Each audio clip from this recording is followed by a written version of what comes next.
Merci Madame la Présidente, Madame la Ministre.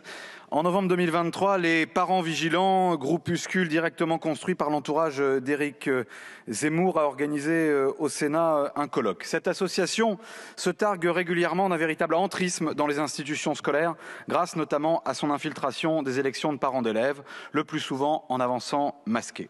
Ces méthodes sont celles historiques de l'extrême droite, délation, harcèlement, menaces et violences.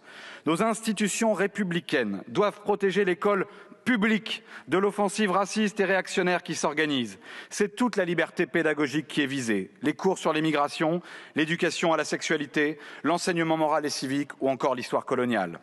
Ce groupuscule d'extrême droite assume sa volonté de peser sur les contenus éducatifs, remettant en cause la liberté d'enseignement, d'infuser au sein même de notre école le poison de la haine et la détestation des valeurs qui fondent la République et d'infiltrer pour y parvenir les conseils de parents d'élèves.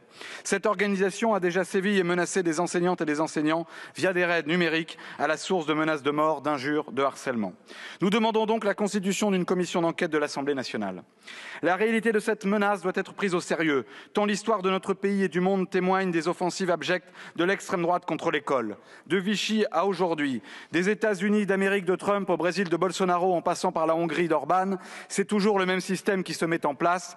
Chasse aux pédagogies émancipatrices, exclusion sociale et tri par l'échec au nom d'une idéologie méritocratique absurde, réécriture des programmes, affaiblissement des sciences humaines et sociales, refus de comprendre le monde dans ses réalités. Notre système est par ailleurs rendu vulnérable face à cette offensive par une politique et des discours qui ont emprunté trop souvent à l'extrême droite ces thèmes et ces termes, dénonçant avec obsession une incursion fantasmée du wokisme et de l'islamo-gauchisme dans nos systèmes scolaires.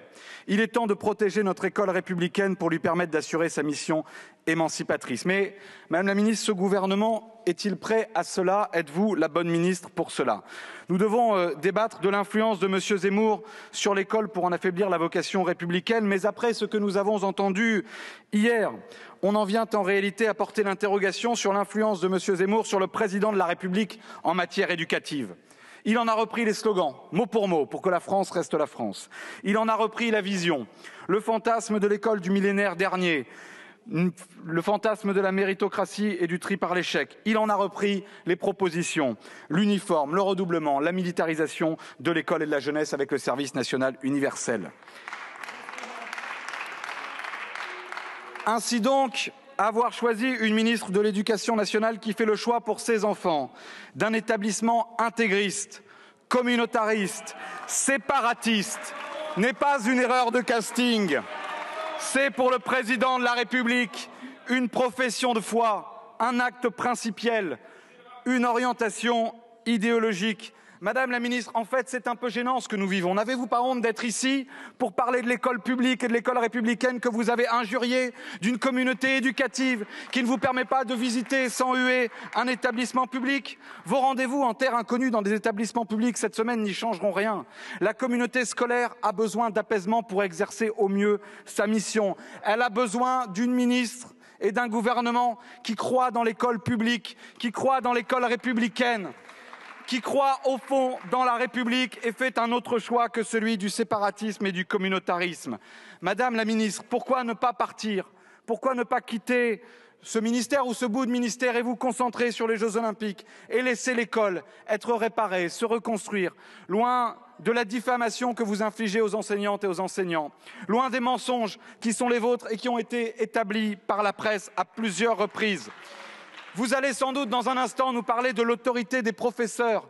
Mais qui bafoue leur autorité quand on apprend que c'est pour contester une décision pédagogique que vous avez fait le choix d'un autre établissement scolaire pour vos enfants? Comment croire dans votre crédibilité pour rétablir l'autorité des enseignantes et des enseignants quand vous les diffamez publiquement, quand vous donnez le point à l'extrême droite qui déteste l'école publique et laïque? Madame la ministre, l'éducation nationale a besoin d'une ministre, pas d'une porte-parole des parents vigilants. Merci, monsieur le député. La parole est à madame Soumouya.